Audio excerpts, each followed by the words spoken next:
Following the enormous success of the hit films Coraline and ParaNorman, Laika Studios' latest film, The Boxtrolls, will be released in cinemas nationwide this weekend. Boasting an impressive voice cast with the likes of Ben Kingsley, Toni Collette, and Isaac Hempstead-Wright, the film truly shines as yet another masterwork of stop-motion visual complexity. Adapted from the Alan Snow book Here Be Monsters, The Boxtrolls is directed by Anthony Stacchi and Graham Annabelle. Skwigly caught up with Laika's C.E.O. Travis Knight. Any kid thinking that they have a viable career path as a stop-motion animator is probably a little bit nuts. But it's somehow I managed to find my way into this incredible industry and to use these hands and this mind to do something interesting in this medium. I love it. I've been doing it professionally for nearly 20 years. I've worked in all different forms of animation, from hand-drawn to 2D or to stop-motion to CG. I've done them all. I've worked in TV, I've worked in commercials, and I've worked in film. And the thing I love about what we're doing in film is that we can really tell these incredible stories and take this incredible art form that's 100 years old and still find new ways to reinvent it, that it still has so much untapped potential for, as old as it is, we can still take it to new places, and I think that's extraordinarily exciting. Every film that we've done, starting with Coraline, the idea has been, how can we take this incredible age-old craft that's been around for over 100 years? It was one of the first visual effects ever invented, and in a lot of ways it's no different from when Georges Méliès was sending rockets to the moon. How can we take this beautiful art and craft and bring it into a new era so it can do things that can move past beyond its limitations? And so we use things like rapid prototyping to print out these faces. We use laser cutting and digital stereoscopic photography, all these different ingredients that you typically wouldn't find in a stop-motion film. And then moving on to ParaNorman, we started to improve and evolve the technique even further. And so with Boxtrolls, you can see a massive evolution in the ability to make these films in a different kind of and more sophisticated way. We have incredible cinematography in the film that was rooted in an evolution of some of the computer programs that we brought to actually manipulating the camera.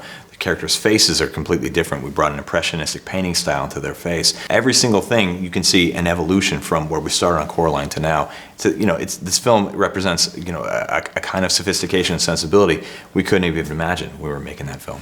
I think that there is something that is inherently magical about stop motion, that you have real objects on a real set bathed in real light, shot with real cameras that have been brought to life by the hands of the animator, by an artist. I think because of that, you get something out of the other end that has a different kind of feeling than if it were done in a different kind of way.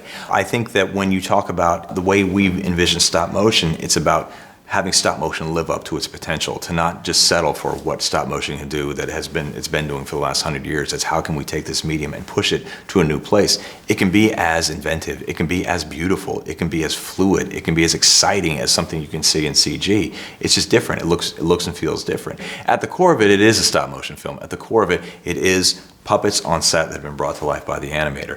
But then on the edges, on the fringes of the film, and also baked into the filmmaking, is all kinds of technological innovations to bring it to life. Everything that we do is something of a hybrid film in the sense that it draws different techniques from all different forms of filmmaking. I mean, our toolbox is massive. We really do draw from things that predate cinema all the way up through the most modern, cutting-edge, technologies. And so, in that sense, it's a hybrid film. I think that, depending on what the needs of the film and the needs of the story are, those ingredients can kind of vary up and down. But at the core of it, it's a stop-motion film that is then kind of aided by these other kinds of processes. Which one is your father? Lord Portly Rind. He's usually making speeches about cheese. Ah, Winifred! Hello, Mummy dear. Oh, who is this? I'm Eggs. Expert is a normal name that he has. Expert? How nice. I, adore names from the Bible. It's a pleasure to meet you. Oh, whoa! No. Kiss a lady's hand. I had an idea of how special a company Laika were, but I had no idea just how unique they truly were. Whenever you're recording, they're filming you, and occasionally they'll use that as a reference point, but most of the time all the mannerisms and nuances are the animators, because they're the real actors of this, really. They're the ones who move him and position him and move that finger 3 centimetres to the right or whatever. That would be a long way actually for the finger to go on this scale. I mean, I listened to their directors more than anything to shape the character, because they'd been working with eggs for years and years prior to my involvement with it. So I just had to really listen to them, and they knew exactly what he'd be like. And it's a pleasure to meet you.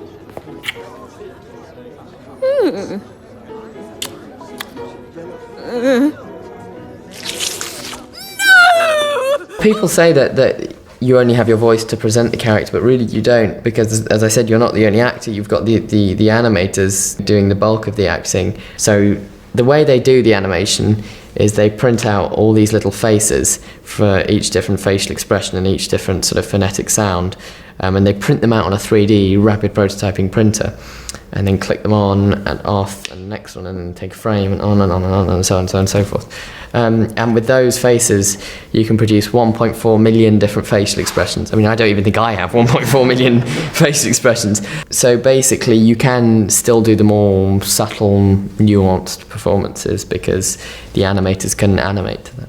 Even as a kid, as a fan of stop motion, things like Ray Harryhausen, The Seventh Voyage of Sinbad, or Jason and the Argonauts, seeing those things magically brought to life, I had a real thrill just watching them.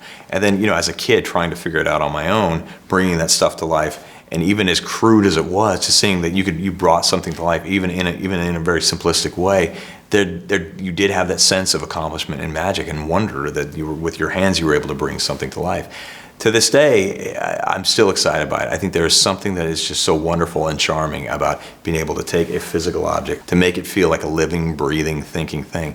It really is, to me, it's the closest thing that we have to magic.